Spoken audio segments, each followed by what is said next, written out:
শহীদ মিনারের লক্ষ লক্ষ ছাত্র জনতার সামনে শেখ হাসিনা পতনের এক দফা আন্দোলনের ঘোষণা দিয়েছে বৈষম্য বিরোধী ছাত্র আন্দোলনের যে সমন্বয়ক আছে ঢাকাতে তাদের সবাই মিলে তাদের প্রধান নাহিদ ইসলাম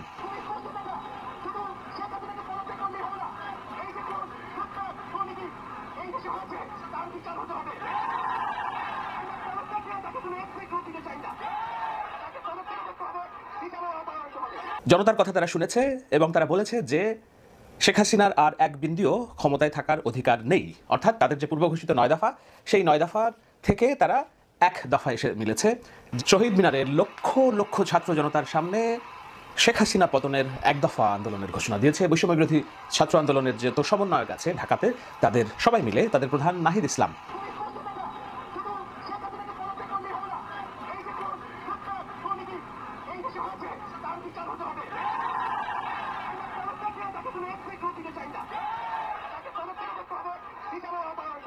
জনতার কথা তারা শুনেছে এবং তারা বলেছে যে শেখ হাসিনার আর এক বিন্দুও ক্ষমতায় থাকার অধিকার নেই, অর্থাৎ তাদের যে পূর্ব ঘোষিত 9 দফা সেই 9 দফার থেকে তারা এক দফা এসে মিলেছে, যেটি ইতিহাসের সন্ধিক্ষণ।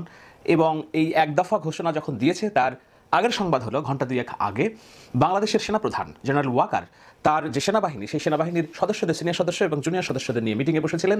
এখনো পর্যন্ত আনুষ্ঠানিকভাবে তারা এই মিটিংয়ের ব্রিফ করেনি, কিন্তু আর্মির সেনানিবেশের ভিতরে থাকা ওই মিটিংয়ে থাকা সূত্র থেকে অন্তত 4টি সূত্র থেকে আমি নিজে নিশ্চিত হয়েছি যে আর্মি সর্বসম্মতভাবে সিদ্ধান্ত নিয়েছে যে তারা আর এই ছাত্র জনতার আন্দোলন প্রতিরোধ করতে যেয়ে তারা গুলি চালাবেন না, বরঞ্চ তারা এযাবৎকাল যেসব গুলি সংঘটিত হয়েছে, প্রাণহানি সংঘটিত হয়েছে, সেটা আর্মির বন্দুক থেকে নয় বরং পুলিশের গুলি থেকে হয়েছে বলেও সেখানে আলোচনা করেছে।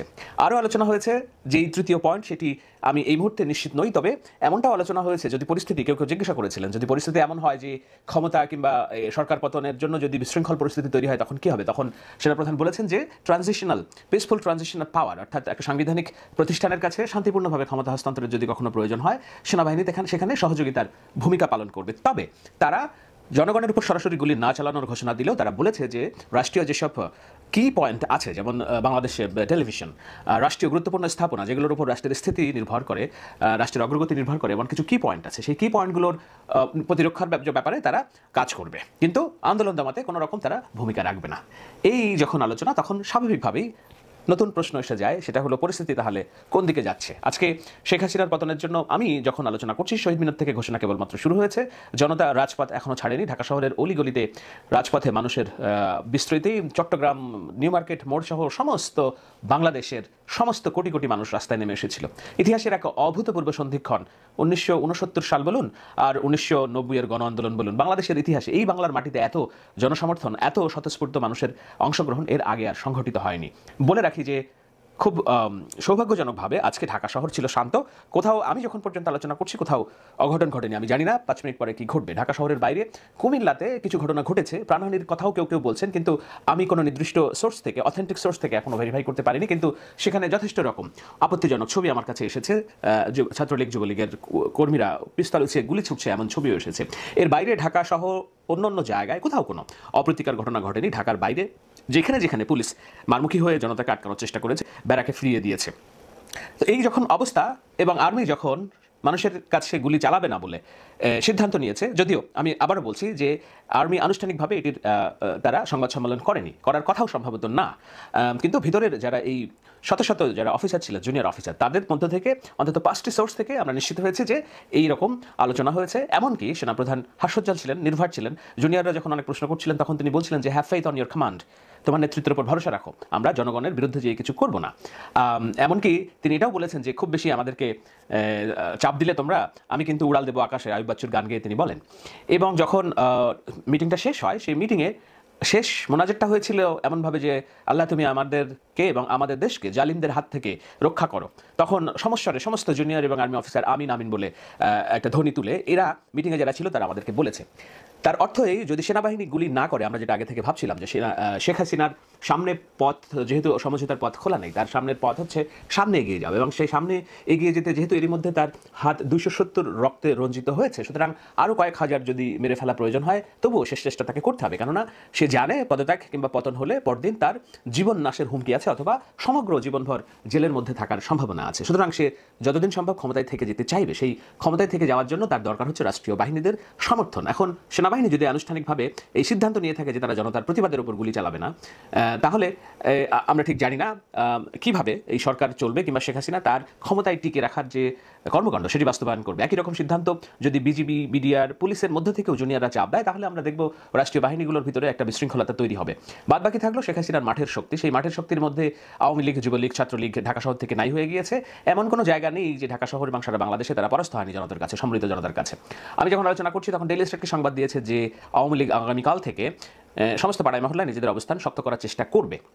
বলে রাখি যে এর আগে আওয়ামী লীগ এই ছাত্র আন্দোলনকে, জনতার আন্দোলনকে রাজনৈতিকভাবে মোকাবেলা করতে যতবার গিয়েছে গত 10-15 দিনে, ততবার তারা ভুল করেছে, ততবার তাদের উপর এই মানবতার লঙ্ঘনের অভিযোগ এসেছে। কেননা শান্তিপূর্ণ মানুষের অবস্থানের সাথে তারা সেটাকে বিনষ্ট করতে পিস্তল, রামদা, ছুরি এগুলো নিয়ে আক্রমণ চালিয়েছে, হতাহতের ঘটনা ঘটেছে, যেটি স্বাভাবিকভাবে নেননি বলেই এই যে কারফিউ, এই যে পুলিশ, এই যে রক্তচক্ষু উপেক্ষা করে লক্ষ লক্ষ মানুষ, অভিভাবক, ছাত্রছাত্রী, তাদের পিতামাতারা রাস্তায় নেমে এসেছে বাংলাদেশের ইতিহাসকে একটা নতুন রঙে মোড় দেওয়ার জন্য।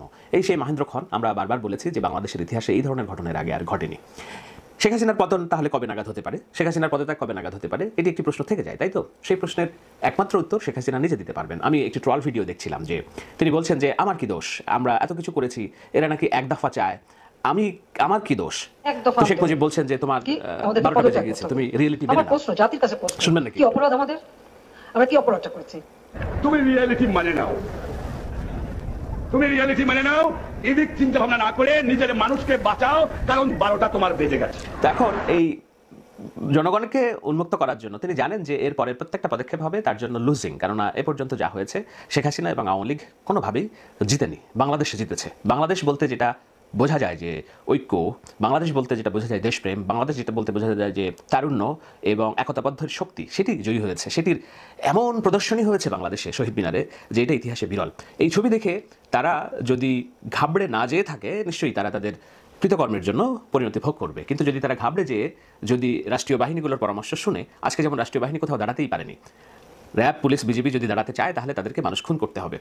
আমি ছোট ছোট কিছু ভিডিও দেখছিলাম, একটা ছোট্ট বাচ্চা পুলিশকে দেখে এমন সজোরে আঘাত করছে বারবার, তার বাবা কোনোভাবেই তার কাছ থেকে, পুলিশের কাছ থেকে আনতে পারছেন না। তার মানে এই যে ছোট প্রজন্ম এত ঘৃণা বিদ্বেষ নিয়ে বড় হচ্ছে বাংলাদেশের বাহিনীগুলো, সেটি তারা মেনে নেবে কিনা, তারা আবার গুলি চালাবে কিনা শেখ হাসিনার নির্দেশ পালন করতে, এগুলো নানান বিষয়। সামনের 2-3টি দিন নানান রকম রাজনীতির খেলা হবে, নানান রকম সমীকরণ হবে। বঙ্গভবনে ডাকবেন, 3 বাহিনীর প্রধানরা যাতায়াত করবে, অন্যান্য আইন শৃঙ্খলা বাহিনীর মধ্যে যাতায়াত হবে, রাজনৈতিক দলগুলো তাদের সমীকরণ মিলাবে, ইন্টারন্যাশনাল কমিউনিটি। এর মধ্যে আমি বলেছি যে 22 সেনেটর, কংগ্রেসম্যান তারা বিবৃতি দিয়েছে। সারা বিশ্বে চাউর হয়ে গিয়েছে বাংলাদেশের রাষ্ট্রটি, শেখ হাসিনার আর কন্ট্রোলে নেই, সাধারণ মানুষ বেঁকে বসেছে। অনেকেই বলতে পারেন যে গণভবন দখলের যে কথা, লক্ষ লক্ষ মানুষ, না, সেই পরিস্থিতিতে আমি যখন আলাপ করছি তখনও পর্যন্ত মানুষ অগ্রসর হয়নি। আমি জানি না 5 মিনিট পরে হবে কিনা, যদি হয় নিশ্চয়ই আমি আপডেট দিব, কিন্তু হয়নি। এটি একটি বিচক্ষণ পদক্ষেপ বলেই নিশ্চয়ই ছাত্র যারা আছে তারা ঘোষণা দিতে পারতো আমরা এখান থেকে গণভবন যাব, তারা যায়নি, তারা আরও সময় নিতে চেয়েছে, মানুষকে আরও সম্পৃক্ত করতে চেয়েছে, ঠিক যেভাবে গত 3-4টি দিন তারা মানুষকে সম্পৃক্ত করতে করতে তারা এই জায়গায় এসে পৌঁছেছে। এবং তারা আত্মবিশ্বাস যে মানুষের এই এক দফা আন্দোলনটা মানুষ চাইছে বলে তারা নেতৃত্ব দিয়ে এটা অর্জন করার জন্য পথে এগিয়েছে। শেষ করবো একটা কথা বলে, এটি একটি কঠিন সিদ্ধান্ত। যে ছেলে মেয়েগুলো আন্দোলন করছে তারা বয়সে কম, অভিজ্ঞতা তাদের কম, রাজনীতির জানা বোঝাও তাদের কম, কিন্তু অদম্য শক্তি আছে, তাদের সাহস আছে। না হলে স্বৈরশাসকের রক্তচক্ষু উপেক্ষা করে তারা স্বৈরশাসকের পতনের ডাক দিতে পারে না কোনো রকম রাজনৈতিক স্ট্রাকচারাল অর্গানাইজেশনাল ক্যাপাসিটি ছাড়া। কিন্তু তাদের যেটা আছে, হ্যাঁ, বাংলাদেশের আপামার জনসাধারণ তাদের সাথে আছে, প্রত্যেকটা ইউনিভার্সিটি, বিশ্ববিদ্যালয়, কলেজ, বিশ্ববিদ্যালয় তাদের সাথে আছে। তারা এই আন্দোলনকে চালিয়ে নেওয়ার জন্য তাদের সমন্বয়ক ছিল 13, এখন তারা 153 জন সমন্বয়ক হিসেবে নিজেদেরকে কানেক্ট করছে। সরকার চেষ্টা করবে এই সমন্বয়কদের মধ্যে একটা ভাঙন সৃষ্টি করার জন্য, বিভেদ সৃষ্টি করার জন্য, নানান রকম গুজব ছড়িয়ে বিভ্রান্ত করার জন্য। কিন্তু সেগুলো যে হালে এতদিন যেহেতু পানি পায়নি, সামনেও আর পাবে বলে মনে হয় না। এই কারণে মনে হয় না যে এই ছেলে মেয়েগুলো বুঝেছে যে রাষ্ট্র সংস্কারের যে দায়িত্ব, এই বাংলাদেশের 18 কোটি মানুষ এতদিন যে কথাটা বলতে পারছিল না, একটা পরাধীন দেশে বসবাস করার যে গ্লানি, যে অমর্যাদা, প্রত্যেকটা পদে পদে মার খাওয়ার যে গ্লানি, অমর্যাদা, রাজাকার গালি দিয়ে একজন মানুষের যে মর্যাদা সেটিকে হানি করার যে গ্লানি, এইসব গ্লানি বয়ে বেড়াচ্ছে বাংলাদেশের মানুষ। সেই বাংলাদেশের মানুষকে মুক্তি দিতে রাজনৈতিক দলগুলো একাধিকবার চেষ্টা করেও ব্যর্থ হয়েছে। এখন এই লড়াইটা সরাসরি তৈরি হয়েছে সাধারণ জনগণ এবং ছাত্র বনাম শেখ হাসিনা। সেই শেখ হাসিনাকে অবশ্যই যেতে হবে। এই আত্মবিশ্বাসে লক্ষ মানুষ, কোটি মানুষ রাস্তায় নেমেছে। এই আত্মবিশ্বাসই আমাদের জয় আনবে, সেটা কাল হোক, পরশু হোক, অথবা 2 দিন পরে হোক। আমরা কেবল দিন গুনতে থাকি, ক্ষণ গুনতে থাকি, আর এই ইতিহাসের যে মহেন্দ্র খন বাঘ, সেই বাঘটাকে আমরা